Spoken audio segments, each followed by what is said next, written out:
¿Te imaginas a un rey, poderoso y temido, traicionado y humillado hasta la muerte por su propia esposa? La historia de Eduardo II te dejará sin aliento. Descubre la verdad detrás de su caída. Suscríbete y activa la campana para no perderte nada. Bueno, ¿quién fue realmente Eduardo II? A simple vista, un rey más de la Inglaterra medieval, ¿verdad? Pero su vida está envuelta en un misterio que aún hoy fascina. Imagina un monarca con un gusto por lo lujoso, un apasionado del arte y la arquitectura, pero también alguien con un carácter impredecible y decisiones políticas, digamos, cuestionables. Su reinado estuvo marcado por las disputas con la nobleza y por una relación especial con su favorito Piers Gaveston. Su relación con Gaveston provocó la ira de los nobles ingleses, quienes veían en él una amenaza a su poder y a la estabilidad del reino. Piensa en las intrigas palaciegas, las conspiraciones, los enfrentamientos armados. Todo esto marcó profundamente los primeros años del reinado de Eduardo.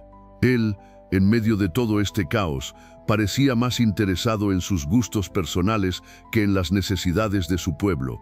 Pero no todo fue conflicto. Eduardo II también impulsó algunas obras arquitectónicas impresionantes, dejando su huella en la historia inglesa a través del arte y la construcción. Sin embargo, su incapacidad para controlar a los poderosos varones y su obsesión por Gaveston lo llevaron a una serie de errores políticos que minaron su autoridad y sentaron las bases para su trágica caída.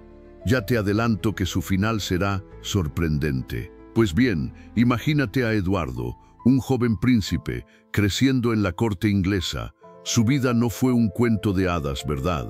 Su padre Eduardo I era un rey poderoso, pero también implacable. La sucesión al trono era un asunto serio, y la educación de Eduardo se centró en prepararlo para el peso de la corona, aunque quizás no lo suficientemente bien. La muerte de su padre marcó un punto de inflexión. A pesar de las intrigas y las luchas de poder que siempre rodean a la corona, Eduardo ascendió al trono. Piensa en la ceremonia de coronación, el peso de la corona, el fervor de la multitud, el juramento ante Dios y su pueblo, un momento crucial, lleno de esperanza y de la enorme responsabilidad que le caía sobre sus hombros.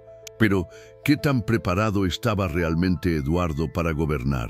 Su juventud y quizás una cierta falta de firmeza en su carácter lo hicieron vulnerable a las influencias de la corte.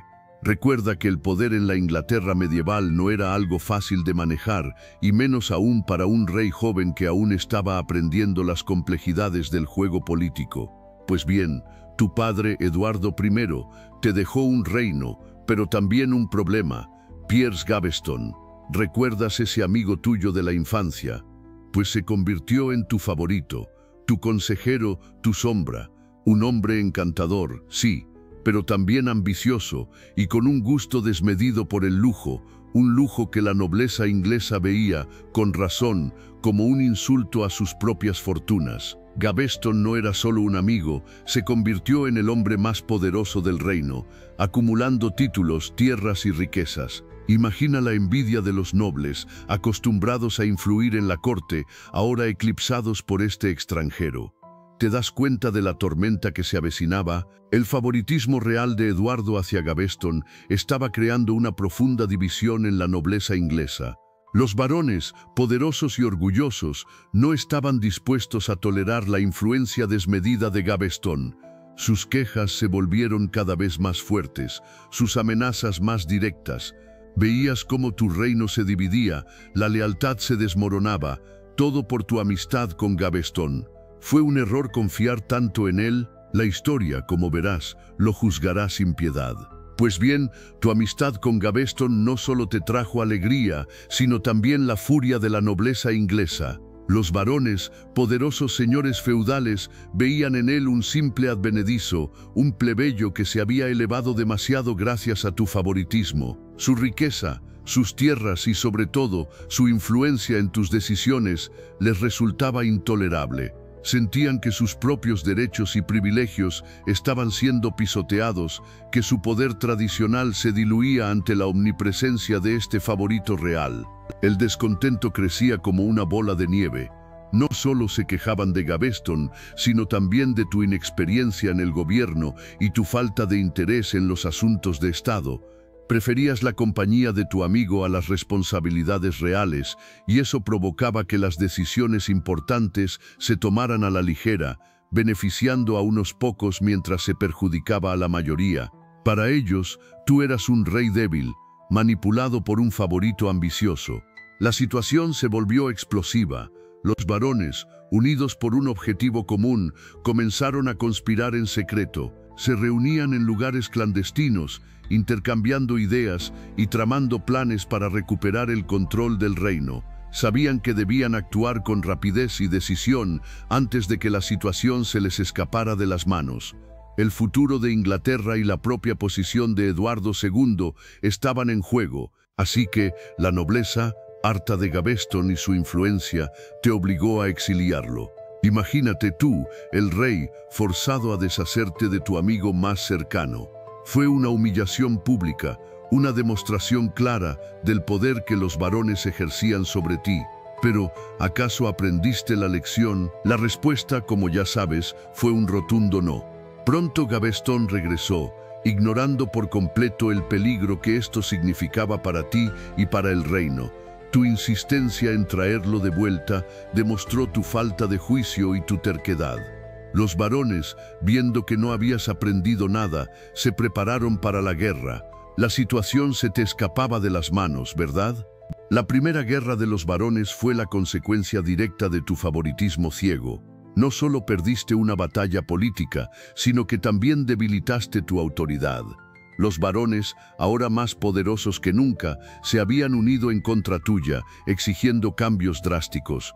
Tu reinado, que comenzó con tanta promesa, se tambaleaba peligrosamente, pero el exilio no duró mucho. Tu ambición y la lealtad ciega de Gaveston hacia ti provocaron la furia de los varones. Recuerda, ellos te habían humillado públicamente, y la vuelta de tu favorito era una afrenta. Fue una conspiración tejida en la oscuridad de los castillos, una red de traiciones y secretos que culminaría en un baño de sangre. La orden fue dada, y Gaveston, confiado en tu protección, fue capturado. Imagínate la escena, el sonido de espadas, el grito de hombres luchando, la desesperación en los ojos de tu amigo. Su caída fue rápida y brutal. Un final trágico para un hombre que había alcanzado las más altas esferas del poder solo para caer en desgracia. Su asesinato no fue solo el fin de Gaveston, sino un golpe directo a tu autoridad. Los varones demostraron que podían desafiarte, incluso eliminarte a tus aliados más poderosos.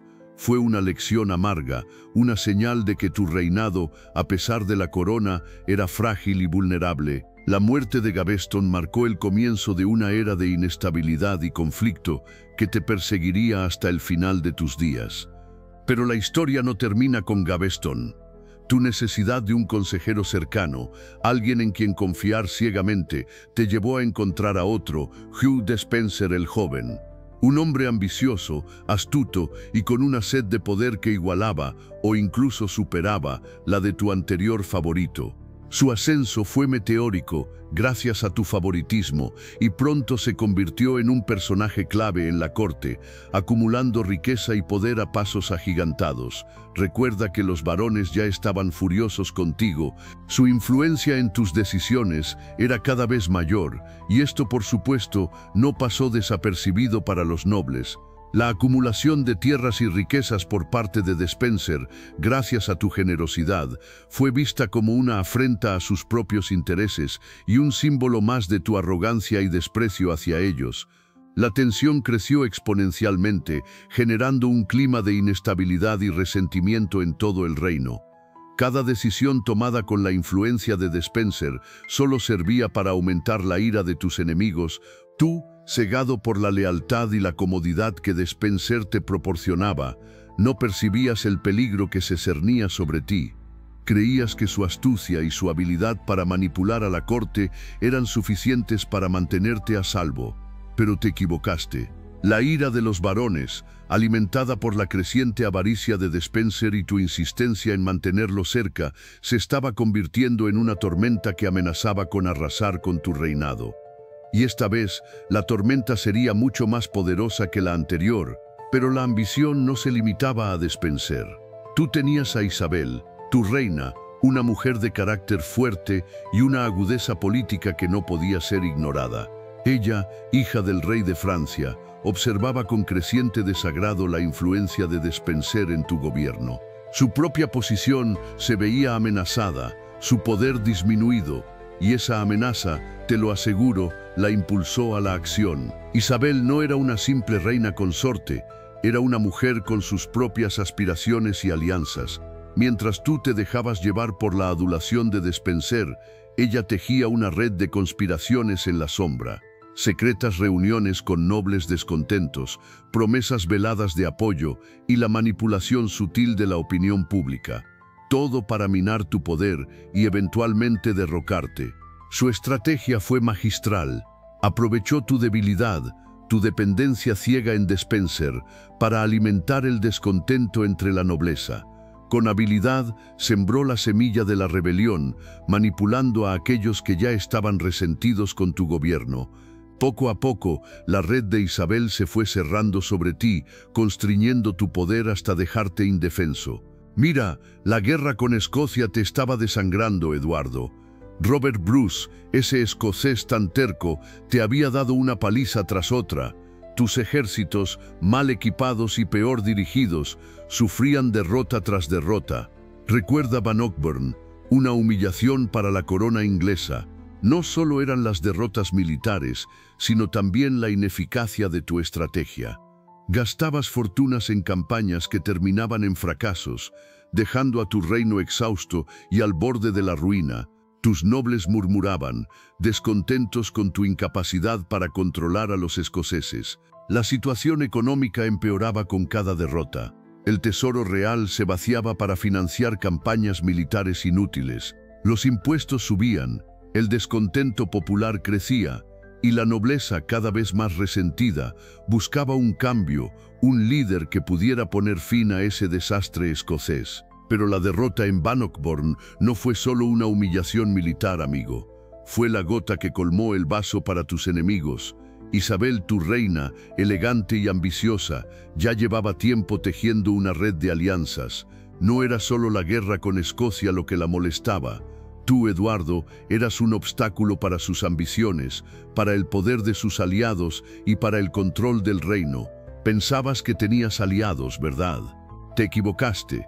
Muchos nobles, hastiados de tu gobierno y sedientos de poder, se unieron a la conspiración de Isabel. Secretamente, se reunían en palacios y abadías, susurrando planes de traición, mientras tú, ajeno a todo, seguías enfrentando los problemas de Escocia, ciego a la serpiente que se enroscaba alrededor de tu corona.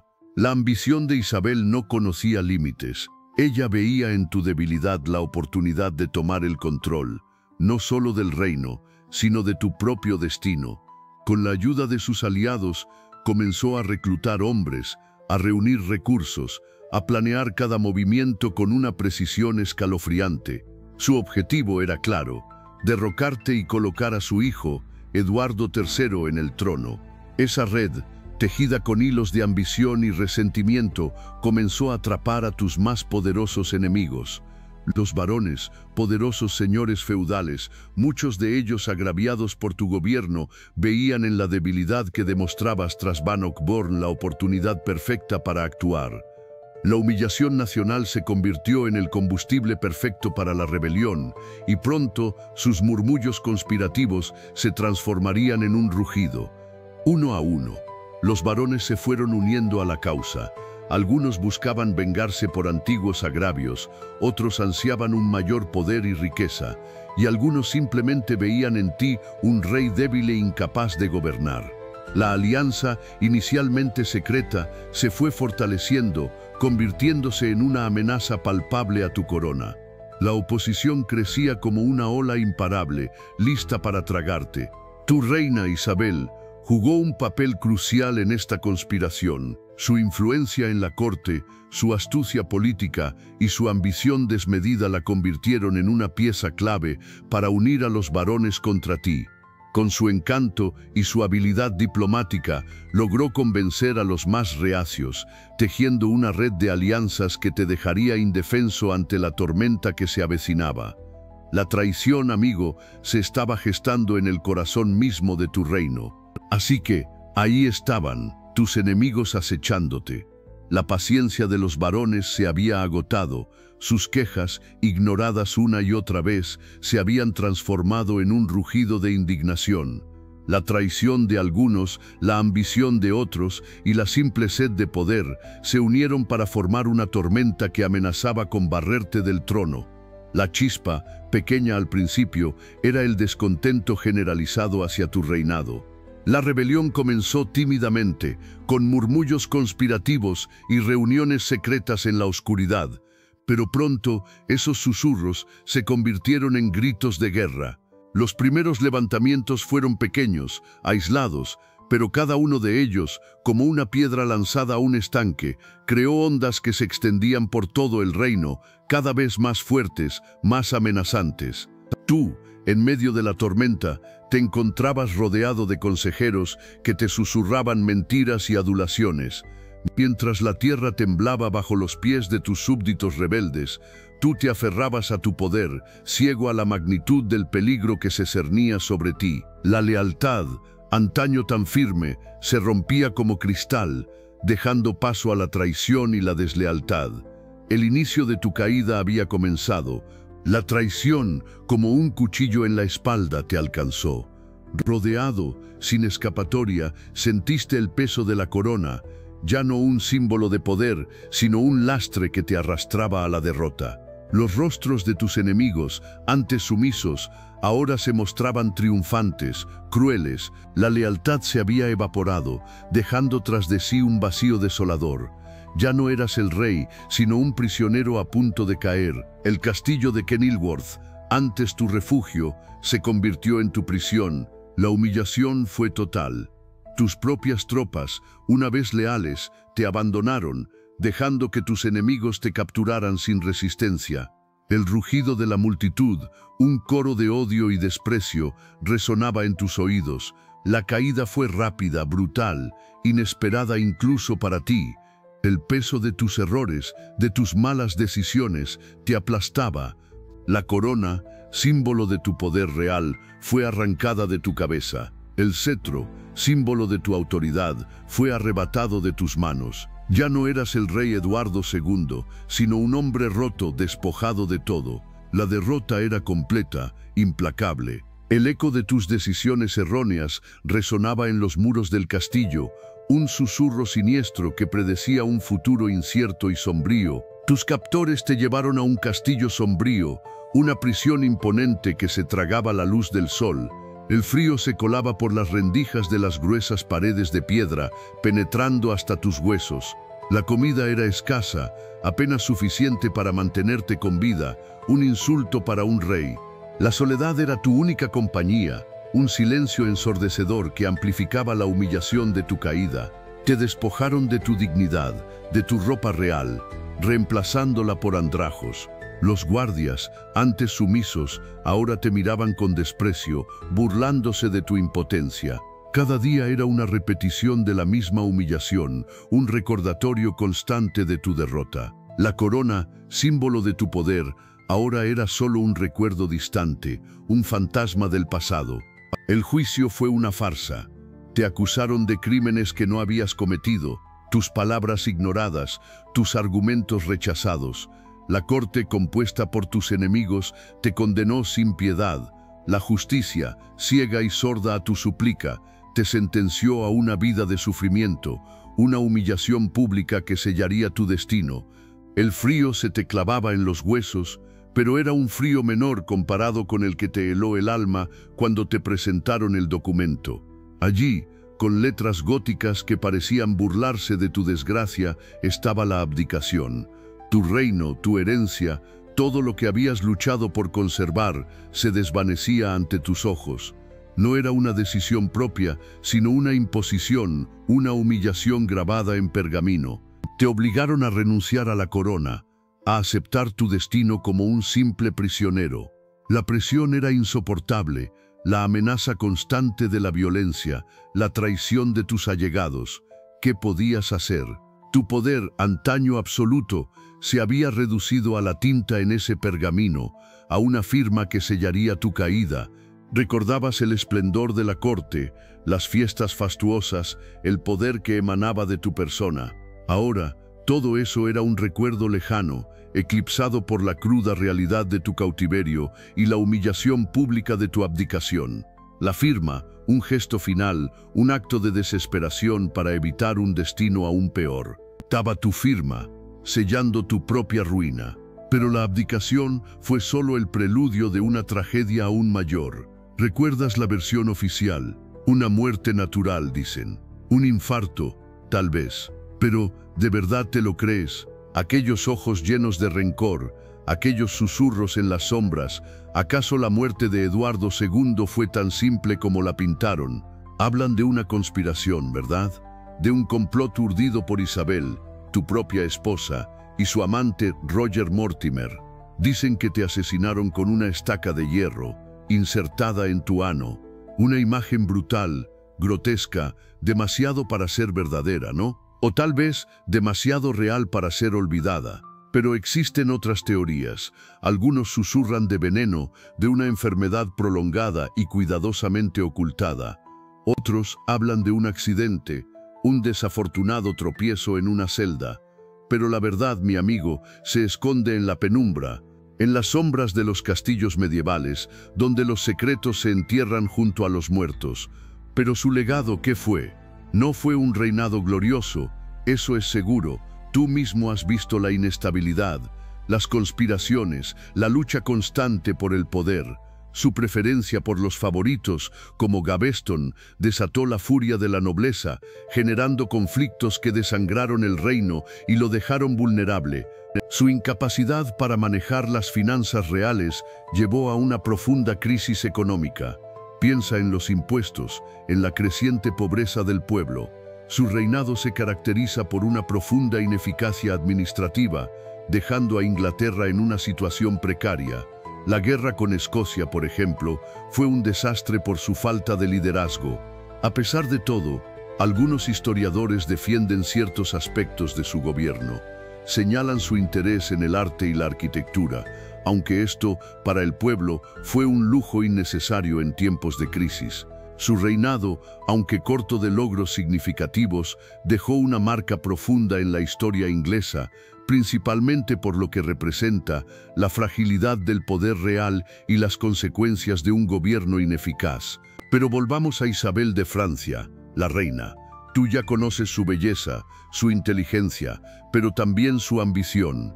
No era solo una esposa hermosa, era una mujer políticamente astuta, capaz de tejer intrigas en las sombras de la corte. Observa cómo, con paciencia y determinación, fue ganando aliados, sembrando la discordia entre los nobles que se oponían a Eduardo. Su influencia creció exponencialmente, convirtiéndose en una figura clave en la corte. Recuerda cómo, a través de hábiles maniobras diplomáticas, logró asegurar el apoyo de poderosos varones, quienes, inicialmente descontentos con el reinado de Eduardo, encontraron en ella una líder capaz de canalizar sus frustraciones. Pero su papel no se limitó a la diplomacia. No tengas dudas, Isabel fue una figura clave en la conspiración que llevó a la caída de Eduardo II. Te mostraré cómo, con una fría determinación, orquestó una serie de eventos que culminaron en el encarcelamiento y finalmente la muerte del rey. Ella no solo fue testigo pasivo, sino una pieza fundamental en el tablero de ajedrez político. Así que tú ya has visto cómo Isabel, con la ayuda de sus aliados, logró derrocar a Eduardo II. Pero ¿qué pasó después? El cambio de poder fue brutal.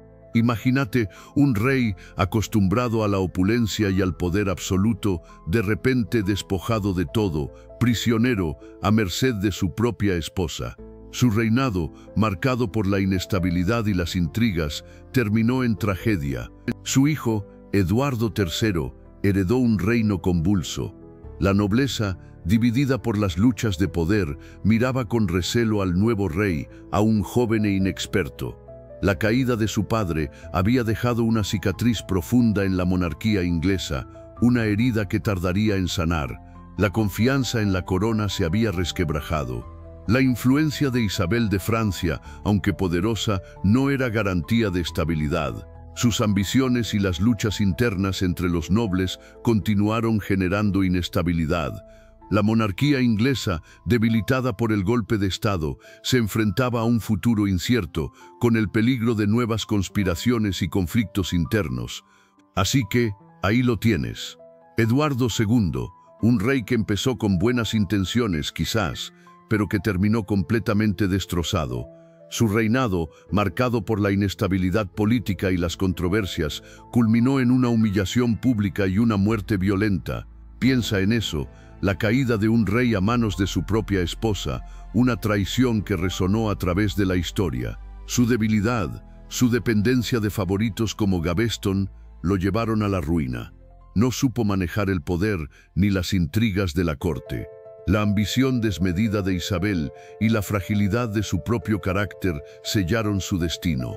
¿Te parece justo su final? ¿O este fue el resultado inevitable de sus propias acciones? El legado de Eduardo II es complejo. Fue un rey que, a pesar de sus errores y debilidades, dejó una huella en la historia de Inglaterra. Su reinado nos muestra la fragilidad del poder y la importancia de la astucia política.